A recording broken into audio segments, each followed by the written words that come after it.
Hello everyone, welcome back to Tarot and Astrology. So in this video, we're going to continue from where we left off in the previous video, where we looked at the 4 cardinal signs and their corresponding minor arcana cards. And in this video, we're going to look at the 4 fixed signs. So hopefully you've had enough time to review the previous videos, and if you haven't, I've made a playlist called Tarot and Astrology where you can go back and absorb that material before moving on. So I just wanted to also note that I am following the astrological associations given by the Order of the Golden Dawn. There are other systems, however, this is the system that I've learned with and the system I practice with, and that makes more sense to me. So I have tried my best to include my own insights on each card. However, my work with tarot and also my work with astrology is continually growing and evolving. So here, with each card, we're going to see only a glimpse of a whole spectrum of possibilities that a planet and a sign can manifest as. So for me, our walk through these cards unfolds like a story where the planets are the characters and the decans are the environments that they find themselves in. And my attempt is to explore these archetypal energies and see how they feel in each environment. And my hope is that as we go along, you'll get more familiar with the language of astrology and these archetypal energy and dynamics, and that you'll be able to come up with your own insights and revelations on each card as well. So I've taken tons of notes as usual, and I'll be flipping through them and reading from them. And we're going to begin with the 4 fixed signs and the corresponding minor arcana cards. So we have Taurus, the fixed earth sign, ruling over the 2nd house. We have Leo, the fixed fire sign, ruling over the 5th house. And we have Scorpio, the fixed water sign, ruling over the 8th house. And Aquarius, the fixed air sign, ruling over the 11th house. So as we saw in the previous video, we have 3 decans in each sign, which correspond to the three minor arcana cards. And here with the fixed sign, we're looking at numbers 5, 6, and 7 in each minor arcana card. So we are beginning with Taurus, the fixed earth sign, which corresponds to 5 of Pentacles, 6 of Pentacles, and 7 of Pentacles.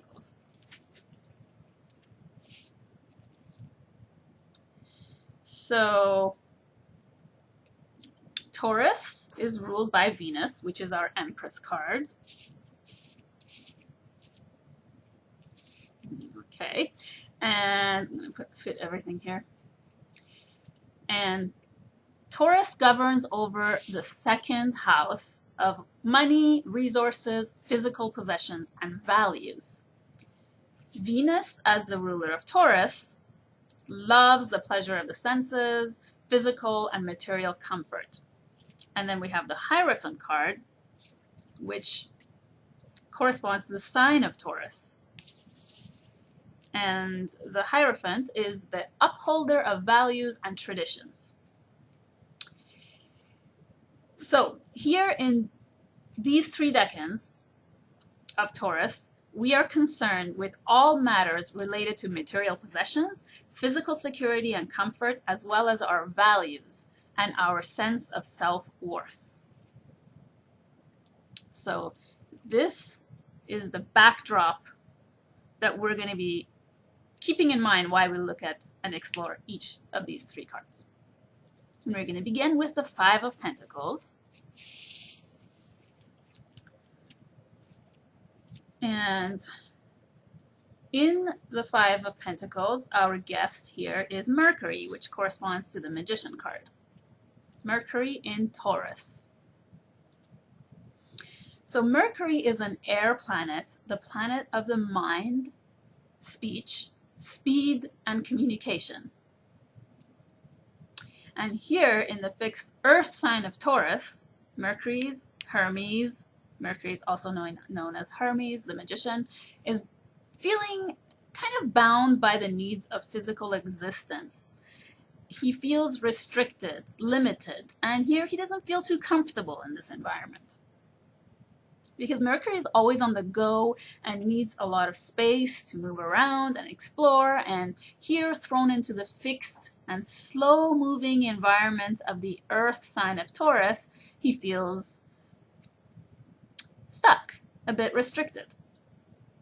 So being the planet of the mind, he is also naturally prone to worry and anxiety, and in this particular placement, he might feel this a little bit of a worry, which is particularly worry about material resources.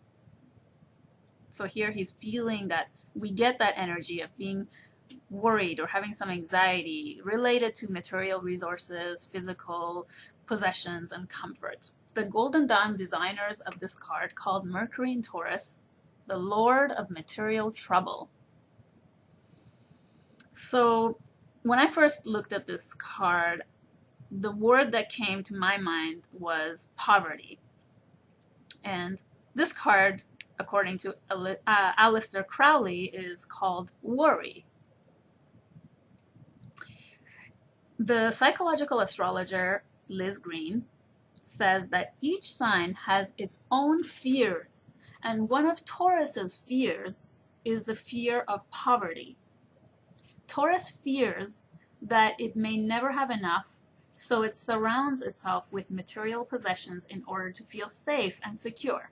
So in the last video, I talked about how I feel that certain cards are the shadow aspect of each sign in a house, or in a sign, each planet in a sign, and I feel that in this case, this is sort of the shadow aspect of Mercury in Taurus, that it can be interpreted in such a way or analyzed in such a way. So generally with this card, one can feel when this card comes up that there is a sense of lack. But this lack here doesn't always have to be financial, because we are in the second house of values. So it could be a lack of self-worth, or it can also be a neglect of our values or our value systems. Coming back to the Hierophant. Now, looking at the symbolism of this card, we see the stained glass window, which is a reminder of the Hierophant card, Taurus. So we get the feeling that even though there is fear and worry, the wise inner teacher is always alive and present with us as a guide. And one can draw from this earthy and practical wisdom of Taurus as a resource, keyword here is resource, in becoming more patient and persistent in order to remain strong and make it through the cold and scarce times. Now I'm going to read you a quote from Corrine Kenner from her book Tarot and Astrology. She says, like all the cards in Taurus, the Five of Pentacles is connected to the Hierophant. And here, the Pontiff is close at hand, just inside the cathedral. The light shining through the windows symbolizes the illuminated wisdom that the teacher of tradition has to offer. In a tarot reading, the Five of Pentacles often symbolizes a spiritual refuge from physical discomfort. So that's all I'm going to say about this card. Now we're going to look at Mercury leaves. And we have the Six of Pentacles, which here in this decan, our visitor is Moon in Taurus. So the Moon comes in here, visiting the sign of Taurus in the second decan of Taurus. So how does the Moon feel in this environment? The Golden Dawn designers of this card called Moon in Taurus Lord of Material Success.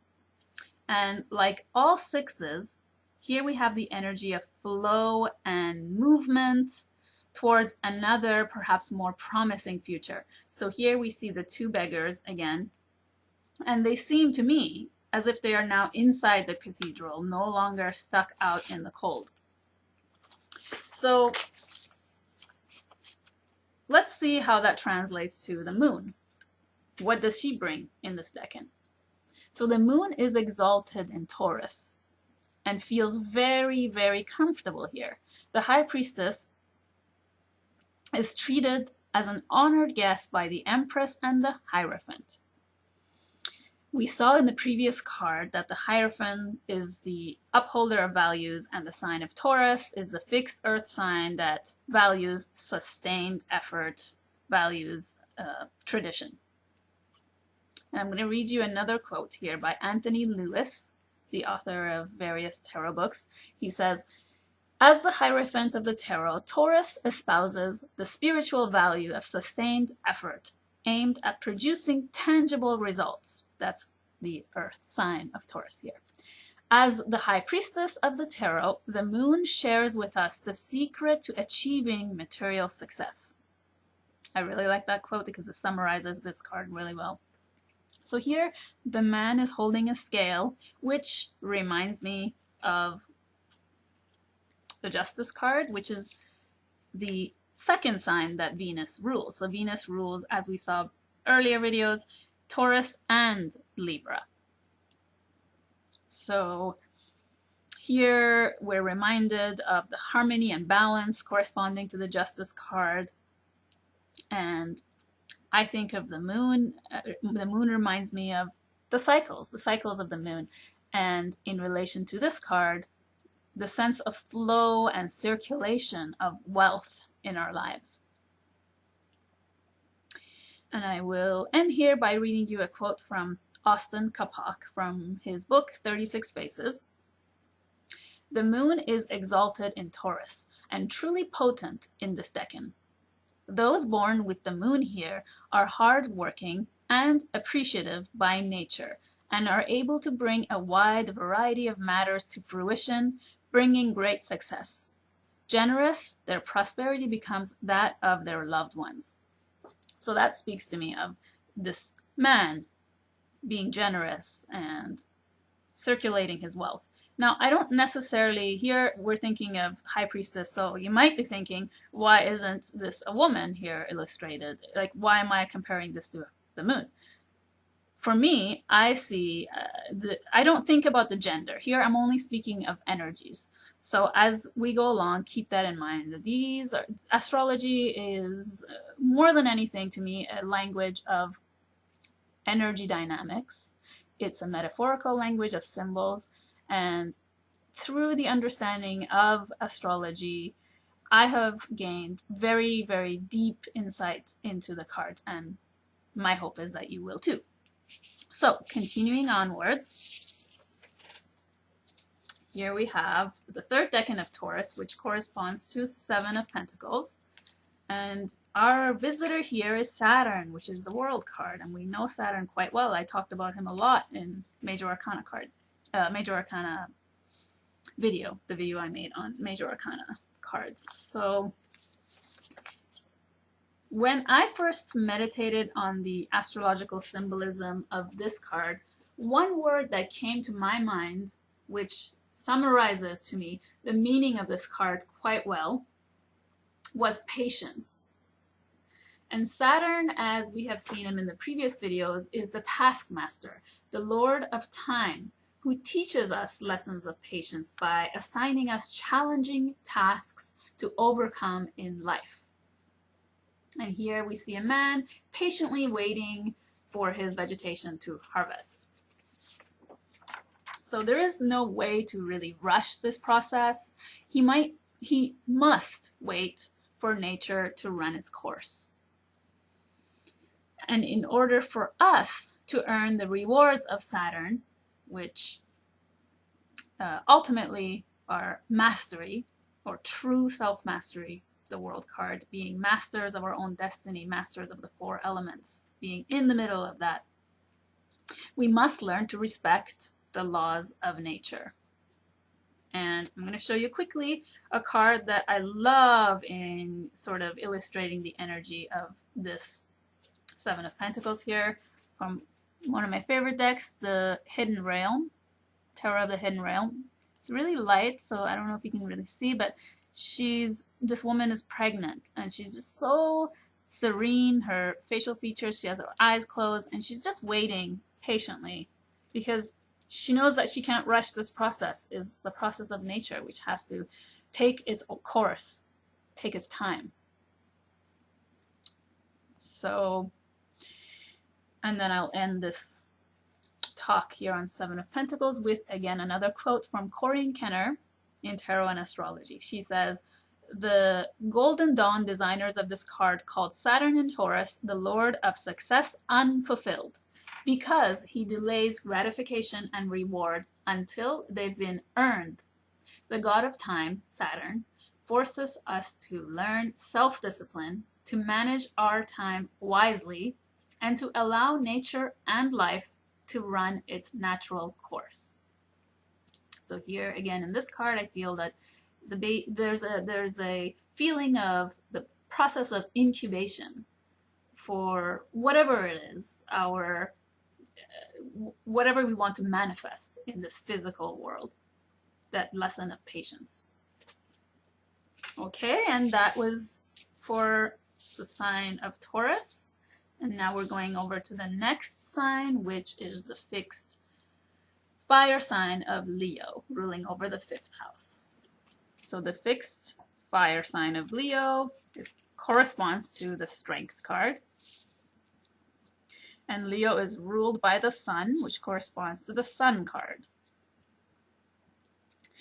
And the 3 decans of Leo correspond to the 5, 6, and 7 of Wands.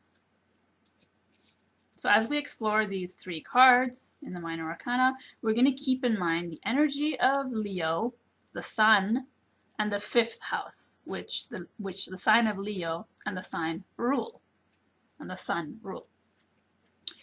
So the Sun represents our ego, our unique individual self, the spirit, and self-expression.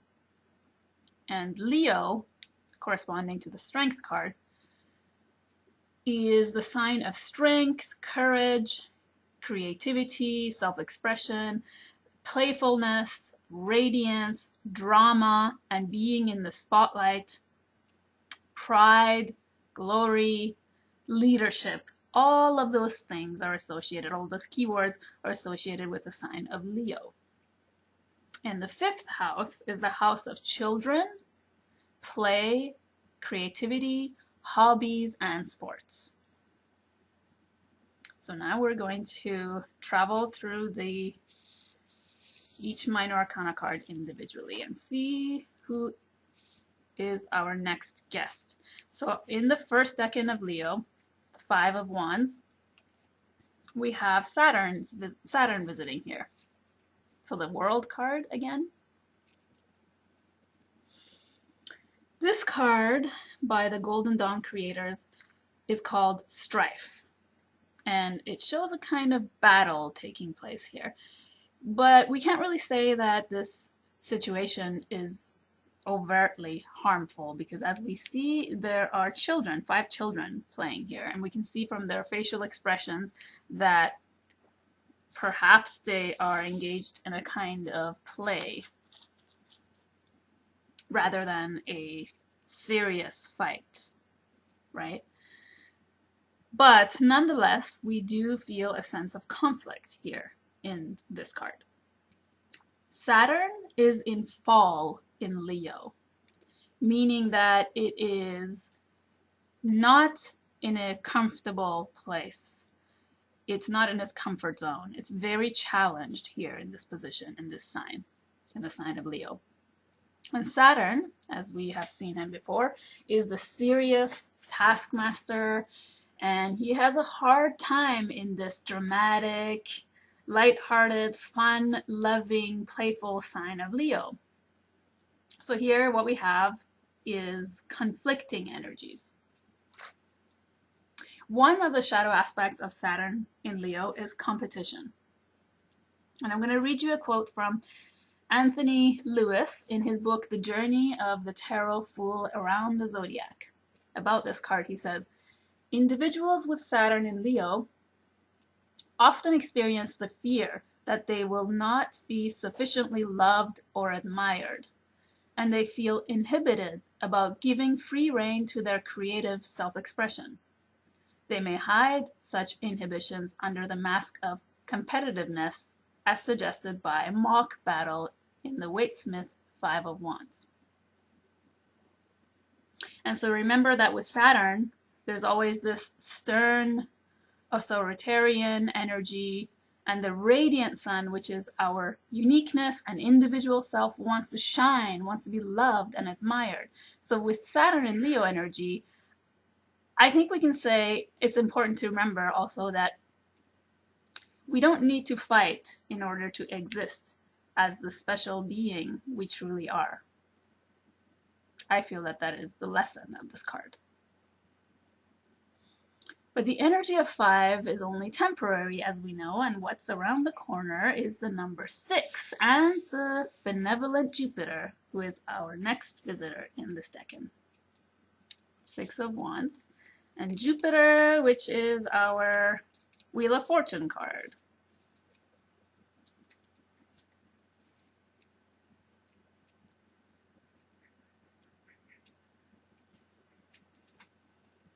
So here we have a very different visitor from Saturn. Jupiter, as we have seen him before, is the planet of expansion, optimism. In traditional astrology, Jupiter was considered a benefic planet, the lucky planet of good fortune. So here, the Wheel of Fortune. And as a visitor in the sign of Leo, Jupiter is happy, and he's shining in the fire sign. Jupiter rules Sagittarius, which is another fire sign. And he brings here his gifts of optimism and good fortune. In Greek mythology, Jupiter is Zeus, the king of the Olympians. And here he joins forces with the radiant sun to bring forth the energy of victory, vitality, honor, and glory, self-confidence, courage, and leadership. Jupiter, the generous god of abundance, is an inspiring leader, and here in this decan, he shines in the spotlight of Leo. Jupiter is dignified and glorified in the sign of Leo, the Lion King of the Zodiac. And this man featured here in this card is wearing his crown of laurel on his head, and he's riding the same horse that we see in the Sun card here. I like when actual images pop up in the cards. And he's wearing his crown. Crowned makes us think of the king of the Zodiac.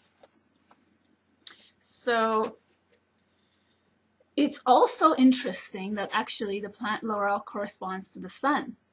And it was traditionally worn on the head as a crown to signify its wearer as victorious.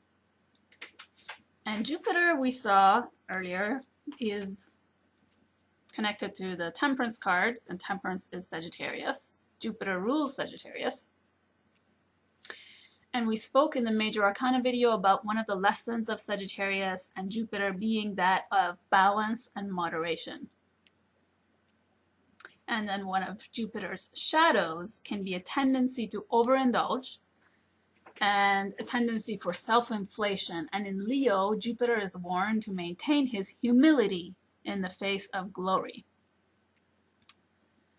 And I'm going to read you a quote from the astrologer Grant Lewis from his book, Your Greatest Strength, on what he says about Sagittarius. He beautifully describes, to me, the highest octave of expression for our fiery leader, Jupiter, here in Leo. The positive Sagittarian has the inner conviction that he has it in him to give much. If others are less fortunate than he, it is his privilege to give to them out of his abundance. he gives not so much material things as the gifts of the spirit, leadership, moral courage, self-respect, sparks for flagging faith and waning energies, a lift to the whole world that comes from contact, however fleeting, with the warmth and the verve and the dash and the directness of the Sagittarian. I love that quote because I feel like it really summarizes everything we talked about. And the last card here, our third decan of Leo, is the Seven of Wands. And our visitor here is Mars, our Emperor card. So here in the fire sign of Leo, Mars represents true courage. The word courage comes from the Latin cor, meaning heart. Leo rules the heart in medical astrology, and here our warrior god is determined to stand up and follow his heart, with the will and the courage to fight for what he believes in. We know that Mars, as the ruler of Aries, is the god of war, that forward-moving initial urge to create and to be, and that surge of fiery energy that has the potential to create or destroy. And as we mentioned, Leo rules the fifth house of creativity, self-expression, and with the sun as its ruler, symbolizing the authentic self, the inner fire, I feel that our passionate warrior god is fighting for all these things, and most importantly, defending the fire within.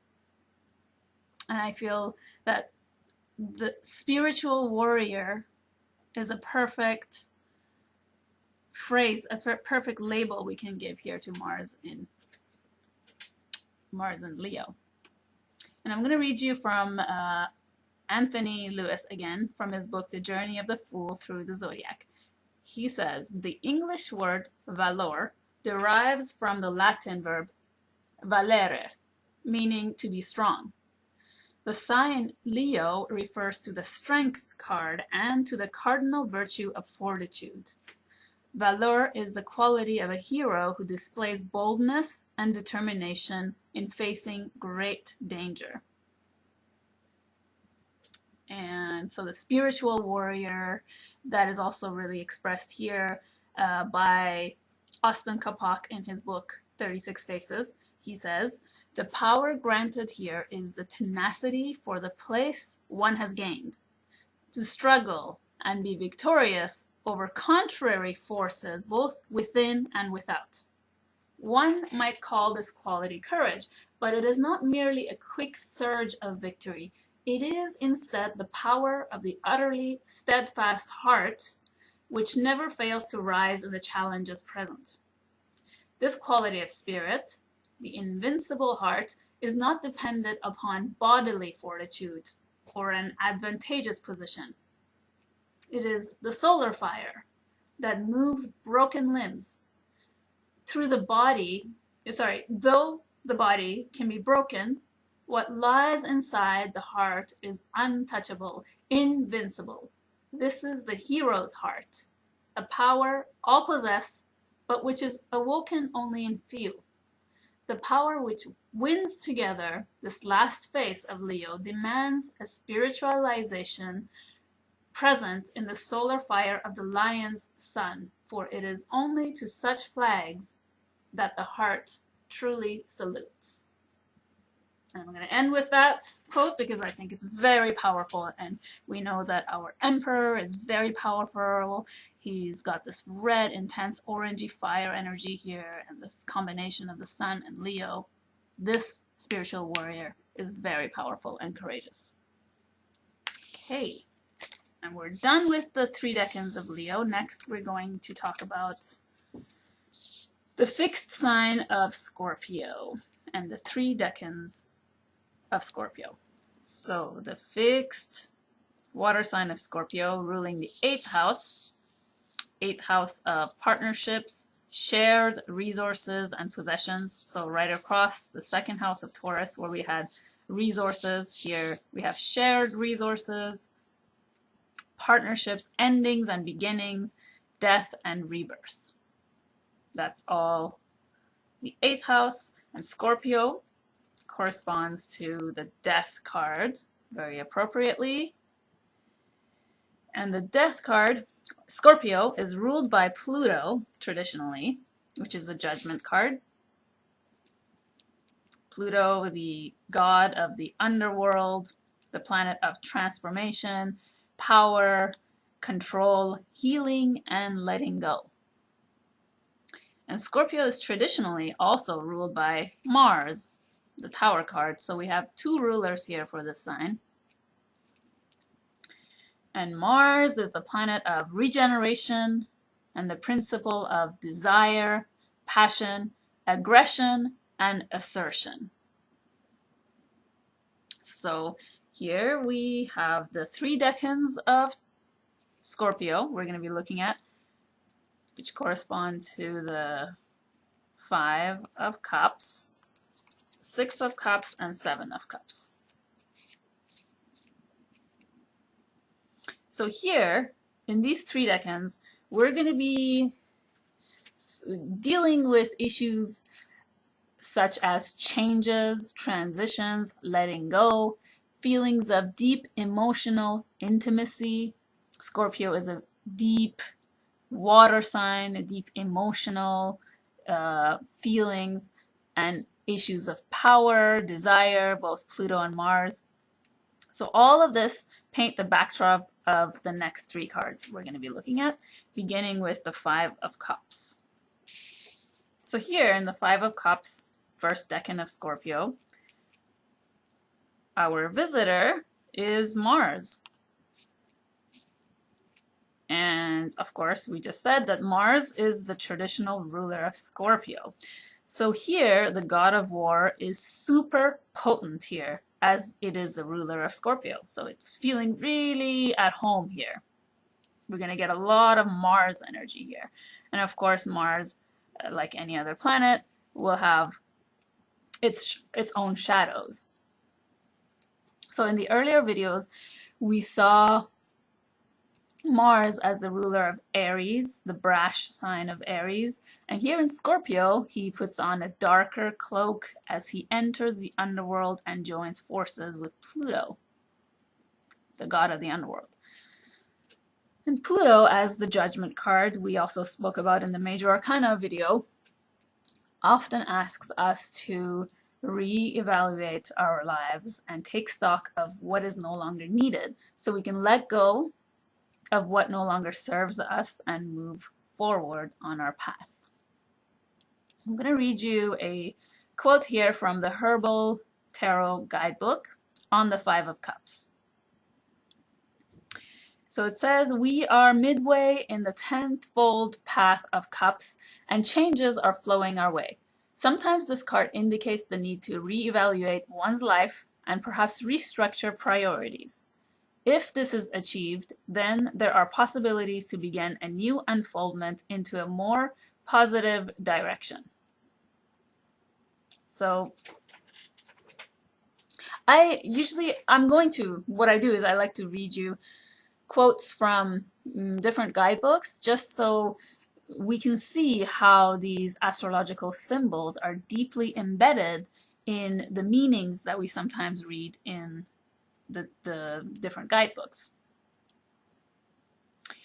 So in water signs in general, especially in Scorpio and Cancer, our fiery Mars can either hold on to emotional resentments or to repress and suppress strong emotions like anger and rage altogether.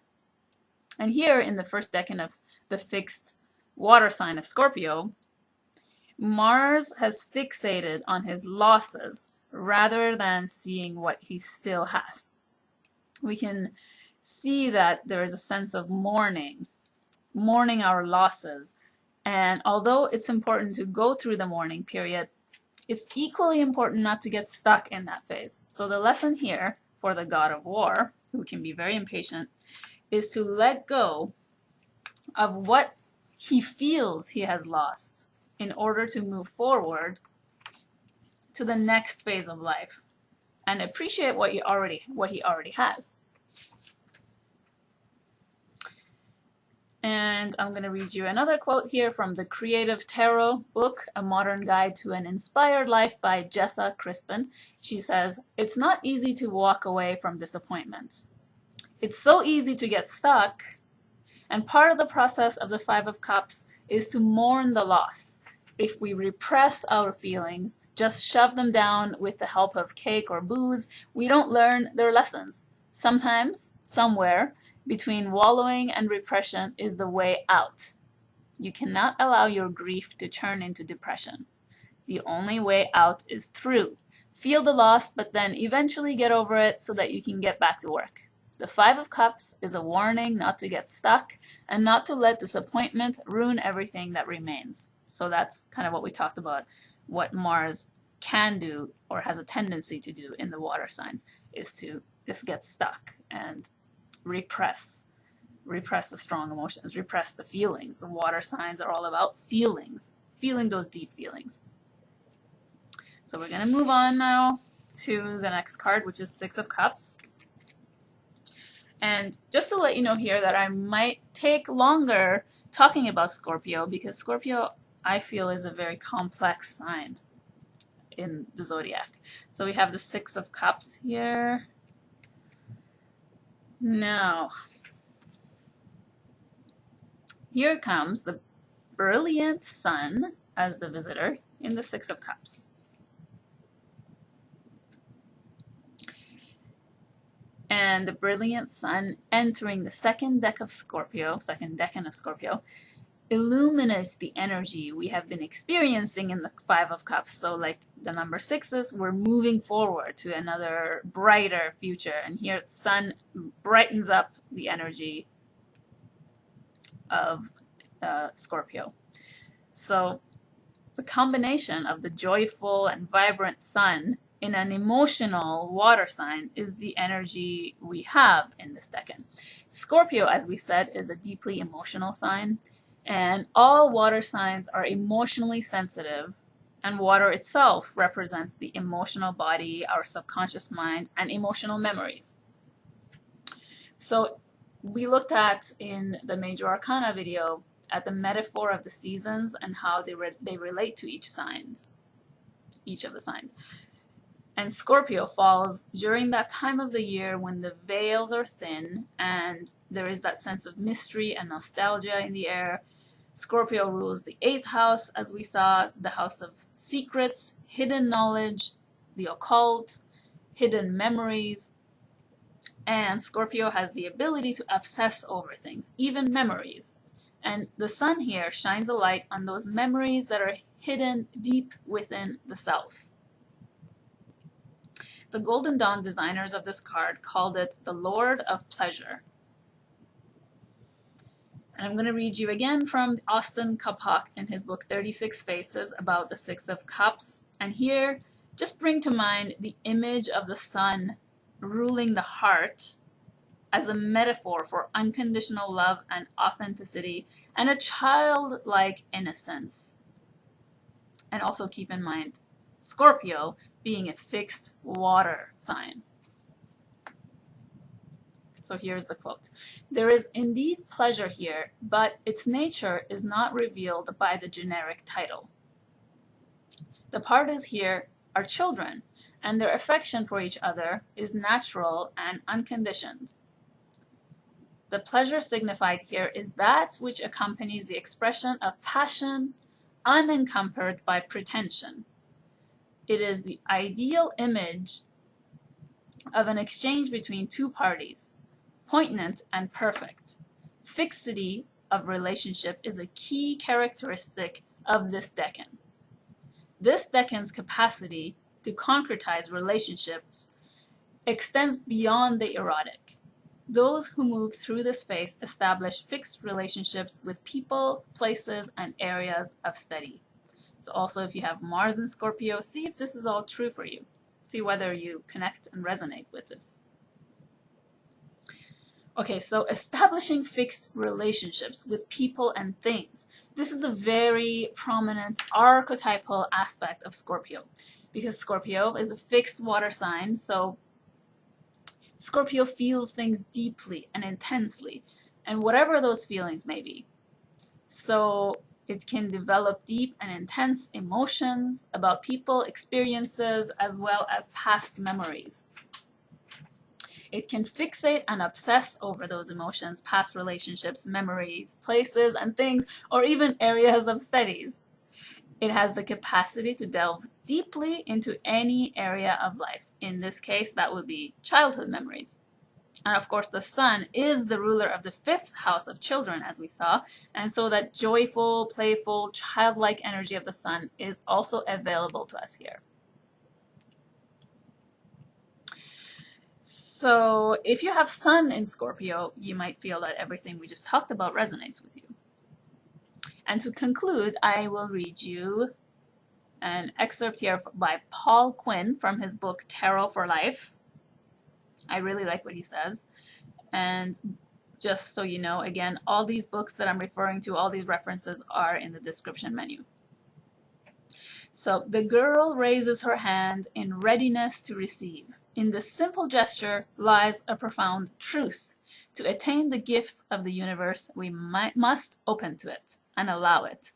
The design may be sentenced in even the smallest act of kindness, like an unexpected present, a compliment, a call from a friend, things done from the heart. So that presence of the sun, authenticity, sun ruling the heart. And I think that's enough for this Decan. We now go to the last card, which is 7 of Cups. And here we have Venus, the Empress card, as our visitor. So Venus in Scorpio. We have a really interesting energy here. Venus, our Empress card, the goddess of love, beauty, and the principle of desire and relationship, is in this water sign. And she, archetypally, she is unapologetically vain and loves to indulge in the pleasures of the senses, especially here in the Taurus sign, the sensual sign. Venus in a water sign, especially here in Scorpio, has the potential to indulge in fantasy in water signs. So remembering our concept of polarities here in the second house of Taurus, the house of money, physical security, comforts, and possessions, material possessions, is ruled by Venus. And it is directly opposite Scorpio, the 8th house of shared possessions and partnerships. So as the ruler of Taurus, here in Scorpio, the sign opposite to Taurus, the sign of the underworld, Venus is in detriment. So she's not feeling very at home here. She's feeling far away from her comfort zone. And so her weaknesses, because of that, may surface more easily here. She is prone to the need to possess objects of desire, sometimes for a false remedy to her scorpionic need for power. And out of all the signs in the zodiac, Scorpio is the one who is most prone to obsessions. And Venus here in Scorpio can fantasize and even obsess over luxuries. The goddess of love in the sign of Scorpio has the ability to transform reality into a fantasy illusion. And Scorpio, ruled by Pluto and traditionally Mars, is a sign that's often concerned, as we talked about, with transformation and power. And we talked about one of the lessons of Pluto and Scorpio and Taurus even is that of letting go. So as we attach ourselves to our possessions, we also attach ourselves to the illusion of security we might receive from them, or we might feel that we receive from them. So here this person is presented with many different options, some which may be which may present themselves as treasures, and some may be hidden beasts. So the secret sign, the hidden aspect of Scorpio comes through here. And if you notice, this is what I found personally intriguing when I first was absorbing and learning about tarot, that there is a reflection of a skeleton, a skull here. And this is curious to me, because could it mean that the display of possibilities, which seem to be tantalizing, is actually a fantasy or a trap? So to me, the Seven of Cups is about imagination more than anything, versus fantasy. So fantasies or illusions that can enchant us, yet at the same time distort our reality, whereas imagination can take us to the impossible. And I love this quote in the Art of Life Tarot for Seven of Cups, which says, "Who so loves believes in the impossible." So that's, for me, that imagination, power of imagination. And then the Venus representing unconditional love, the highest octave of the goddess of beauty, and the arts in the deep waters of Scorpio. And I'll end here with a short paragraph from 36 Faces again, which I find quite illuminating for this card. Book T calls this card illusionary success, while Crowley in his Book of Thoth calls it debauchery. Both texts speak of the actions which proceed from being enamored of an illusion and unwilling to let go of an object of desire.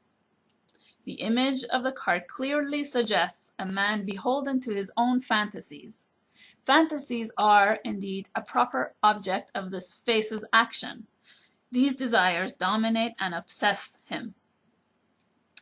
Though in truth he is both their mother and father, he is the plaything here, not vice versa. So the cloud, I'm going to just read you one more sentence. The floating cloud of fantasies must be recognized wholly at one's own. The formula by which this is accomplished is the separation of desire from all external objects of lust. So all of these things point to that desire nature and fantasy, and what Venus and Scorpio can, as a shadow, sometimes display itself. So that's it for Scorpio. Next, we have our last sign here in the fixed signs, which is Aquarius, the fixed air sign of Aquarius, ruling the 11th house. So the 3 decans of Aquarius, the fixed sign of Aquarius, is our humanitarian sign. Here the star card is Aquarius, and Aquarius is concerned with freedom, freedom of thinking, being an air sign, and is ruled by Uranus, which is our Fool card, the Fool. And Uranus is the eccentric planet who loves to be unconventional in his ways and is not afraid to do things differently. He loves his independence and individuality. Aquarius is also traditionally ruled by Saturn, so our world card here. And so even though Aquarius loves its freedom, it's still bound by the rules and limitations of Saturn. So keep all of these things in mind as we go along. These are all important keywords. Aquarius rules the 11th house of technology, of friends, communities, social groups, and networking. And so in the sign, we have the 3 decans, which correspond to the 5, 6, and 7 of swords, the air element. So all of these things I just mentioned kind of paint the backdrop of the 3 decans we're going to be looking at next. So I'm going to read you before we begin looking at the minor arcana cards here, a quote by Anthony Lewis in his book, The Journey of the Tarot Fool Around the Zodiac. He kind of introduces this decan very beautifully. He says, whenever Aquarius cards appear in the reading, it is wise to consider how well you have respected the rights and feelings of others in your pursuit of individualistic aims and personal independence. So here, in the 3 decans of Aquarius, the Star card and Saturn offers us the gifts of guidance, hope, and completion.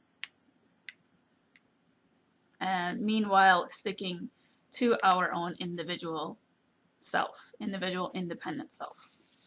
So we're going to look at the 5 of Swords, the first decan of Aquarius. And our visitor here is Venus, the Empress card.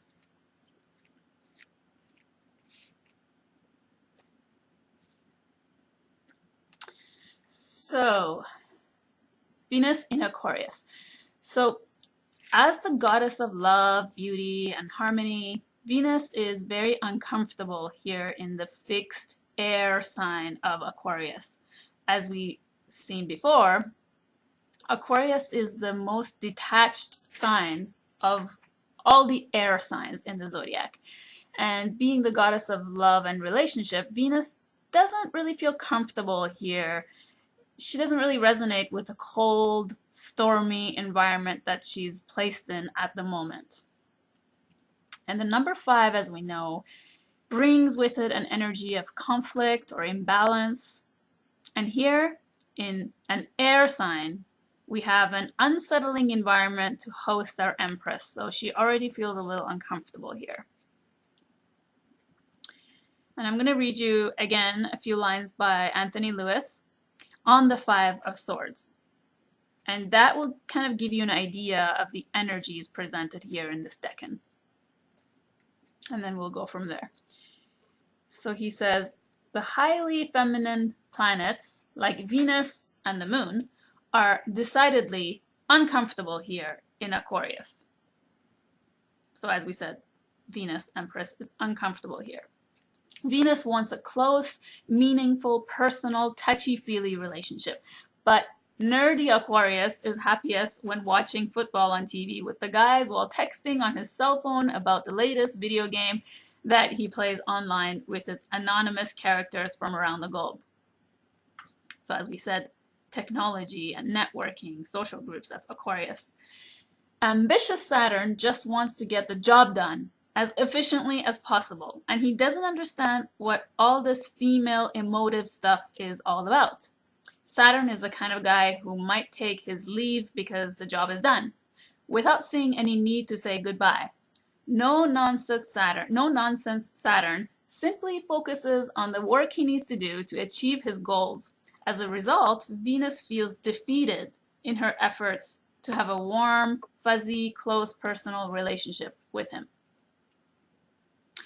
So as you see, because we have this uncomfortable environment here, this card in particular could present itself with some conflict and discomfort. Venus in Aquarius, by the Golden Dawn creators of this card, is called Lord of Defeat. And here in this decan, she feels defeated in her attempts to consolidate and harmonize what is happening here between these people. So as you may recall, Venus co-rules Libra, the peace-loving sign that is always interested in creating harmony and balance in relationships. And Aquarius, as we know, rules over the 11th house, as we said, of friends and social groups. And the 11th house is directly opposite the 5th house of play, creativity, and self-expression, and the ego, as we saw, ruled by the sun. So keeping this concept of polarities in mind, the challenge here is to take care not to feed the ego, becoming arrogant and inflated to the point that we might take advantage of others. And here we notice again, like we saw in the Four of Pentacles before in the other video, in the previous video, we notice here that solid concrete ground that they're standing on. And this is a hint to me that Saturn is present in this decan as the co-ruler of Aquarius. And Saturn is the lord of boundaries and limitations. And here he's teaching our Empress the importance of boundaries in relationships. And I've shown you this card before. This is the Five of Swords from the Silver Witchcraft Tarot, and I really feel that this card demonstrates that need to set our boundaries. These two people are drawing a line in the sand, dividing the space in between them. So that's all I'm going to say about this decan. And Venus leaves. Our next decan, the second decan, corresponds to the Six of Swords. So always keep in mind everything we've talked about these three cards as we look at each decan. And the Six of Swords, we have, our visitor here is Mercury, which is Hermes the Magician.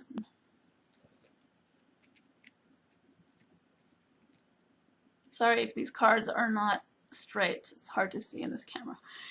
So, Mercury in the air sign of Aquarius. Here, this is a placement that the planet of the mind is quite comfortable with, right? We have the element of air, Uranus here, and Aquarius being fixed air sign. So we have the Star card, the Magician card, and the Fool as the main energies of this card here. So we have a sense of hopefulness, freedom, curiosity, and zest for life, movement, flow, intuitive flow, because Uranus is a highly intuitive planet that represents that lightning jolt of inspiration. We talked about that in the Major Arcana video. So here we have this energy of flow, of harmonious flow, as these planets in Aquarius, this planet in Aquarius and Uranus, are in harmony. So they're not in conflict. So every time we have planets that are in conflict or feel uncomfortable in a sign, we might see the more shadow side of the card presented, as you have noticed, as you may have noticed. So we also have the number 6 here, which, as we know, is the movement, symbolizes movement forward towards our path. And Uranus, as the Fool card, is the higher octave of Mercury. In astrology, Uranus is the higher octave of Mercury, the planet of the mind. So these two are connected that way. And in the Suit of Swords, the realm of the mind, these two planets are capable of not only producing clear thinking, but demonstrating the sharpness of the mind and its ability to take us through troubled waters and beyond. And I'm going to read you now a beautiful quote by Kim Huggins from the Complete Guide to the Tarot Illuminati Guidebook. She says this about the Six of Swords, and keep everything we just mentioned in mind again. The planet of the mind, the higher octave, Uranus being the higher octave of Mercury. So she says, I am the ferryman, the ability of your mind to guide itself through the troubled waters of uncertainty and doubt. I am your thoughts as they take you on a passage through inquiry and reconciliation. Your mind will never stop seeking. You will be forever upon the ship at sea, forever crossing the river from one shore to another. Your mind is your greatest gift, and it can carry you to the farthest reaches of the world and beyond. With your thoughts alone, you can solve the deepest mysteries and behold the finest beauty. With your words, you can bring people with you on a journey of discovery, open their minds, and guide them. So this ferryman here, he could have a relationship with Mercury. In Greek mythology, Charon is the ferryman. This is Charon, not Chiron. Charon is the ferryman who carries the souls into the underworld through the river Styx. And Hermes sometimes stands by him as the psychopomp who is able to travel in between worlds. As a psychopomp, he serves as a guide to the souls in the underworld. So that paragraph I just read you, I feel that it beautifully encompasses all of what we have mentioned. So here it's as if Mercury in Aquarius is carrying us from a troubled place into a more hopeful future. Beautiful. And next we have our last decan, Seven of Swords, the third decan of Aquarius. And here our visitor is the High Priestess as the Moon. The Moon in Aquarius. Interesting energy again.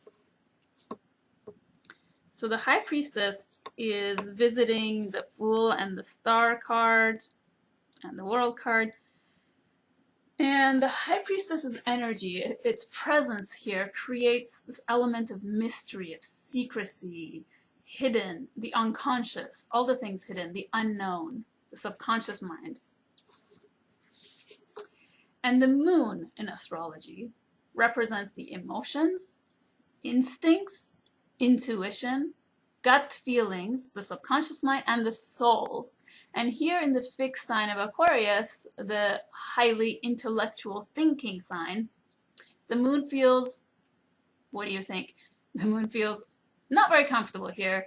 She feels unnurtured and cold in this environment. So she needs to be in touch with her emotions in order to feel comfortable and safe and secure. And in the mental sign of Aquarius, she feels restricted and alienated. In his book, Tarot for Life, Paul Quinn, I'm going to read you a quote, writes this about the Seven of Swords.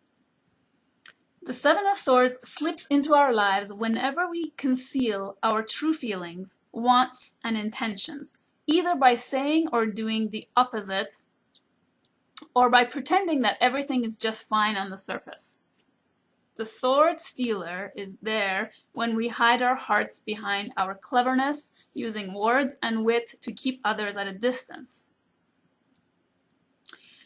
At its most complex, the figure is the emotional outsider who compulsively uses charm to distract others from getting too close, only to rob herself. So again, I'm reading you these sections from different guidebooks to allow you to see how these astrological meanings come up in different guidebooks, in different books and references. So it's nice to have that little astrology background when we can draw upon the symbols even more deeply.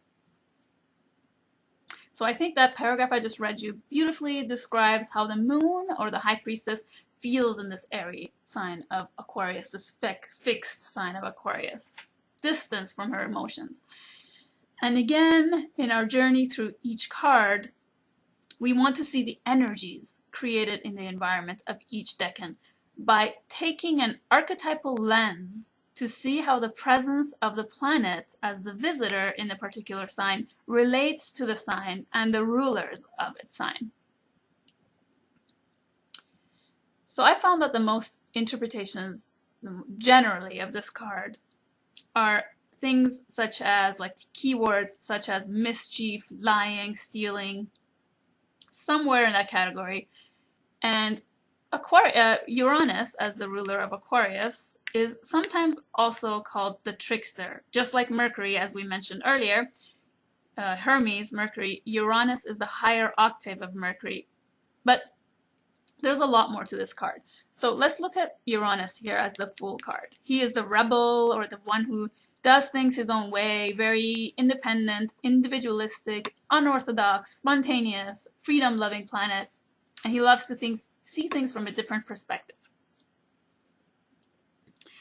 So I'm going to read you here another quote by Ian Daniels from Phantasmagoria, guidebook from the Terror of the Vampires. A beautiful quote. He says, "This card relates to more feminine skills of the mind, particularly intuition, seeing what is hidden, skillfully judging characters and motives, and gaining subtle signs to gain insights into what lies beneath at this time. We must trust our intuition to understand the situation here. We are encouraged to focus on our individuality and doing things our own way. We are encouraged to focus, perhaps, I just read that, perhaps we need to act alone, using our wits and making solitary plans. So again, see how that beautifully kind of summarizes everything we just saw. It beautifully blends the meanings of the moon, our intuition, self-containment, going deeply within to discover what's hidden, and then Uranus with its focus on individuality, etc. And I think it's interesting that even in a lot of tarot decks, we see, even though the astrological meanings are not mentioned, we see this presence of the moon. And I have this card from the Mythic Tarot, Seven of Swords. And we see here, there's the moon at night kind of shining a light, casting a shadow here and a pathway, just as one example. And so that's it. It looks like we are finally done. So thank you so much for staying with me in this long video. A lot to observe, a lot to think about and reflect on. I hope that this video and also this series has inspired you to delve more deeply into the astrological associations for yourself. What I'm talking about, what I'm exploring, is just a surface, kind of just scratching the surface of all this knowledge. It's like this body of knowledge that's as vast as the ocean. You can just keep drawing and drawing more and more from it. So I've only presented just like I said, a glimpse of how a planet sits in each sign and how it feels. So hopefully you've got the idea now as we go along. And I would love to hear what insights and what thoughts come up for you as you reflect on the cards. Please share them with me if you like in the comment section down below. I would love to read them. If you have any questions, write that also in the comment section. And that's it. Thank you so much for being here. Thank you for your support, and I'm looking forward to hearing from you. As always, I am sending you lots of love and many blessings. Bye everyone. See you in the next video where we're going to talk about the mutable signs, the 4 mutable signs. Okay, thank you for watching. Bye.